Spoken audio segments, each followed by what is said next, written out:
அப்புறம் வெளியில வந்து நாங்கள் யார் தெரியுமா, நாங்க எவ்வளவு பெரிய ஆள் தெரியுமா, அதான் தெரியுது. செருப்படி வாங்குறது, 2-3 சீட்டுக்கு முட்டிக்கால் போடுறது, சொந்தமா சுயமா தன்மானத்தோடு நினைக்கிறத பேச முடியல. அப்புறம் எம்எல்ஏ ஆகி எம்பி ஆகி எங்க போய் எம்பிரணி, எதுக்கு என்ன எம்பிரணி? நீ ஏன் வெளியே வரல, நீ ஏன் அங்கேயே ஒட்டிக்கிட்டு இருக்கிற, நீ ஏன் 2 சீட்டு 3 சீட்டு பிளாஸ்டிக் சேர், இவங்களுக்கு வேற பேச தெரியாது.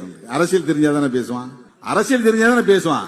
என்னை விமர்சிக்கிறதுக்கு அவனுக்கு இதை தவிர வேற ஒண்ணும் கிடையாது. இப்ப நான் பேசுற அரசியல் நீ பேசு, நான் பேசுறேன். திமுகவை எதிர்க்கணும்னு இங்க சில பேர் புறப்பட்டு இருக்காங்க தமிழ் தேசியங்கிற பேர்ல. திமுகவை விமர்சிக்கிற பேர்ல திராவிடத்தை விமர்சிக்கிறான். திராவிடத்தை விமர்சிக்கிறான்னா பண்டிதரை விமர்சிக்கிறான்னு அர்த்தம். பண்டிதருக்கு தெரியாத ஞானம் இவங்களுக்கு வந்துருச்சா? இவங்க அவ்வளவு பெரிய இன்டலெக்சுவலா, இவங்கெல்லாம் பெரிய ஞானிகளா? ஏன் நான் முதலமைச்சர் பதவிக்கு தகுதி இல்லாதவனா?